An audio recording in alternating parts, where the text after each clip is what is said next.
কে আদর করে দিচ্ছে তোমাকে? বাবা তোমাকে আদর করছে কে? হ্যাঁ, কে এসেছে আমাদের বাড়িতে? কে এসেছে?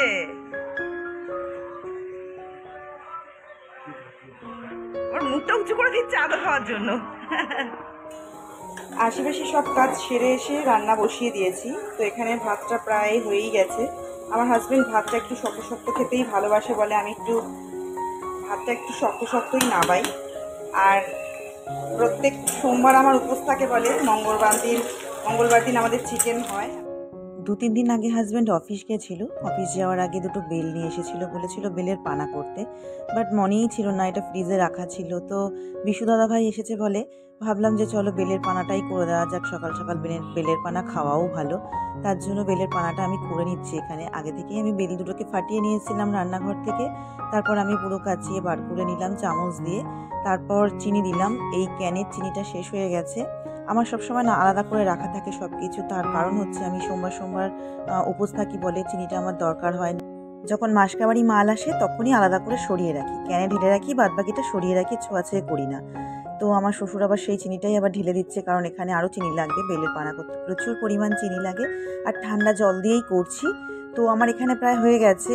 আর সামান্য একটু নুন দিলেও হয়, না দিলেও হয়। আমি আবার হাজব্যান্ড আর দাদাভাইয়েরটাই দিইনি, ওদেরকে আমি নুন ছাড়াই দিয়েছি। পরে আমাদেরটাই একটু মিশিয়ে নিয়েছিলাম লবণ, কারণ যদি হাজব্যান্ড বকাবকি করে নুন দিলে, তার জন্য দেয়নি। তো দেখো কি বলো তো, বেলের পানা না ছেঁকে খাওয়াটাই ভালো, কিন্তু তবুও একজন আসলে তাকে এভাবে দেওয়া যায় না। তাই তারটা দাদাভাইয়েরটা আর হাজব্যান্ডে আমি এরকম করে ছেঁকে তারপর দিয়েছি। আর আমরা বিনা ছেঁকেই খেয়েছি, কোনো ব্যাপার না, হাত দিয়ে ছেঁকে ছেঁকে তুলে নিয়েছি। আর ফার্স্টে আমি চটকে নিয়েছিলাম, তারপর চিনিটাকে আর বেলটাকে ভালো করে চটকে ডাস্ট করে নিয়েছিলাম, তারপরে জলটা দিয়েছি, তাহলে আর কি পানাটা বেশ ভালো হয়। তারপর এদিকে রান্নাও সব কমপ্লিট হয়ে গেছে। কি বলতো, আমাদের বাড়িতে না সকাল 10টা থেকে 10:30টার মধ্যে প্রত্যেকের সমস্ত পদ দিয়ে ভাত চাই। তো সবার খাওয়া দাওয়া হয়ে গেল। আর 2-3 দিন ধরে কি হয়েছে বলো তো, জামাকাপড়গুলো আমি ভাঁজ করার সময় পাইনি বলে সব রাখা ছিল সিঁড়ির ওপর। তো সেখান থেকে নিয়ে এসে আমি জামাকাপড়গুলো সমস্ত ভাঁজ করে নিয়েছি। তারপর যার যার ডিপার্টমেন্টের জামাকাপড় সেখানে রাখি। আমার আর হাজব্যান্ডেরটা বেডরুমের আলনায় থাকে, আর নিকির আর আমার শ্বশুরেরটা এই গেস্ট রুমের আলনায় থাকে। দিদিভাইদেরটা আলাদা আলনা আছে, সেখানে থাকে। তো আমি নিকিরটা আর বাবায়েরটা এরকম করে ভাঁজ করে এই ঘরে রাখছি, আর আমার আর হাজব্যান্ডেরটা ঘরে রেখে এসেছি। কি বলতো, ঘরের মধ্যে আলনা আর বিছানা হচ্ছে সব থেকে গুছিয়ে রাখার জিনিস। কি পাগল, খবর কি?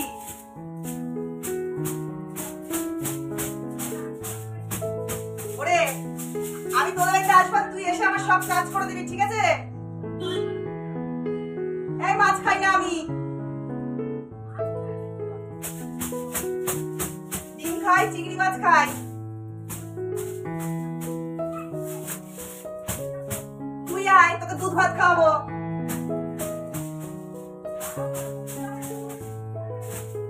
আয়, আইসক্রিম খাওয়াবো।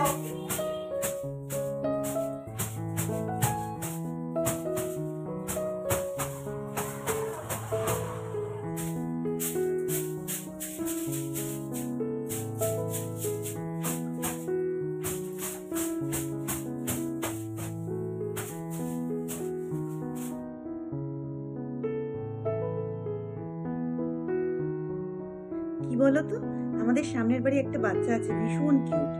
তো আমরা যখনই মানে বাইরের দিকের কাজ করতে যাই, ও আমাদের ঝাঁটার আওয়াজ পাক, আমাদের গলার আওয়াজ পাক, ও আমাদেরকে ডাকবে, মানে খুব মিশুকে আর কি, ডেকে ডেকে গল্প করবে আর বলবে আসো কাকিন খেয়ে যাও। ওর মুখের বুলি হচ্ছে এটা, আসো বসো খেয়ে যাও।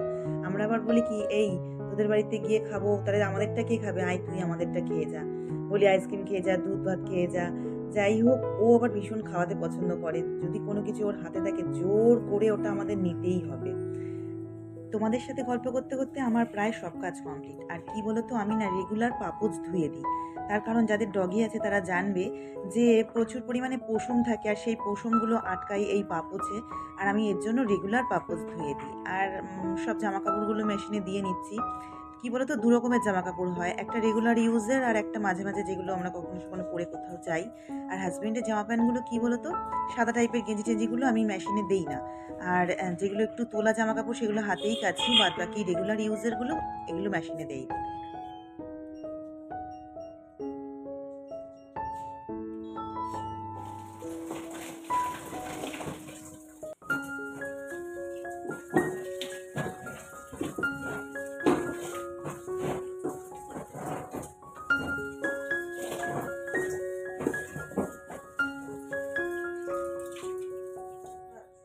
কিছু কিছু জামা কাপড় আছে যা মেশিনে দিলে ঠিক আছে, আবার কিছু জামা কাপড় আছে যা মেশিনে দেওয়া ঠিক না।